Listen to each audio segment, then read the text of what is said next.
शिवाजी पाटील हा आमच्या घरातला मुलगा आहे आणि त्याला स्वाभाविकपणे घरातल्या आई वडिलांवर बोलण्याचा अधिकार आहे. एकच त्याला त्याच्या मित्रांनी सुचवलं, कारण मी तर काहीच रिॲक्ट करत नाही. एकच त्याला त्या मित्रांनी सुचवलं की घरामध्ये ज्यावेळेला मुलाचं स्थान आपलं असतं त्यावेळेला प्रश्न घरातच सोडवायचे असतात, सिनियरकडे जाऊन तक्रार करायची असते. तर तू एकदम ते काय नाही, तुमचं जे हे आहे ना हे जरा थोडं टेम्पटिंग आहे. टेम्पटिंग ते आलं समोर की मग माणसाला बोलावंच होतं. त्यामुळे शिवाजीराव तुमच्या त्या जाळ्यात फसले आणि नंतर त्याच्या लक्षात आलं की हे जरा सांभाळलं पाहिजे.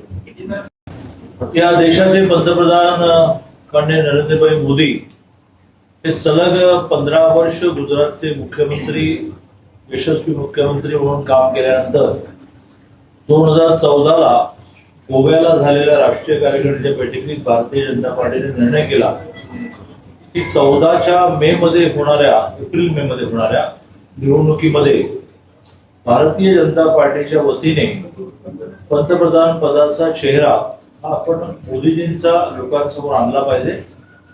सर्वानुमते निर्णय झाला, सगळे कामाला लागले आणि त्याच वेळेला सलग 10 वर्ष 60,000 कोटीचा भ्रष्टाचार, 70,000 कोटीचा भ्रष्टाचार, यामुळे लोकांनाही काही बदल हवा होता.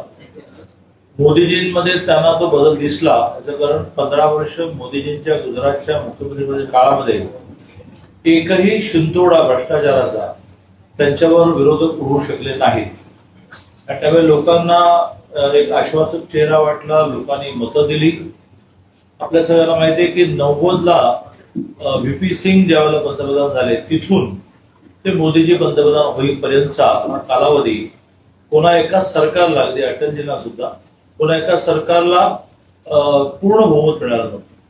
90ला सुद्धा व्हीपी सिंगांना भारतीय जनता पार्टीच्या 182 आमदारांची मदत घ्यावी लागली.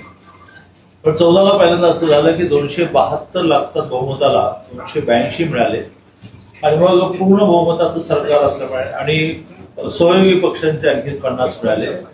अशा पूर्ण बहुमतावर काम सुरू केल्यामुळे मोदीजींनी आपल्या कार्यकालाचे कालावधीचे टप्पे पाडले. त्यातला पहिला टप्पा त्यांनी असा पडला की ज्याच्यामध्ये ज्याला आपण सर्वसामान्य माणसाला ज्या सर्वसाधारण सुविधा मिळाल्या पाहिजेत त्या मिळाल्या इतक्या वर्षांत, त्याच्यावर भर द्यायचा. दुसऱ्या टप्प्यामध्ये प्रामुख्याने देशाच्या अस्मितेचे 370 कलम सारखे, मग राम मंदिरासारख्या विषयांना त्यांनी स्पर्श केला आणि ते यशस्वी पूर्ण केले. आणि तिसऱ्या टप्प्यामध्ये देश 2047 पर्यंत जगामध्ये क्रमांक 1 ची आर्थिक शक्ती करण्याच्या दृष्टीने वाटचाल त्याने सुरू केली आहे. अशाच नवनवीन अपडेट्ससाठी डिजिटल कोल्हापूर चॅनेलला सबस्क्राईब करायला विसरू नका.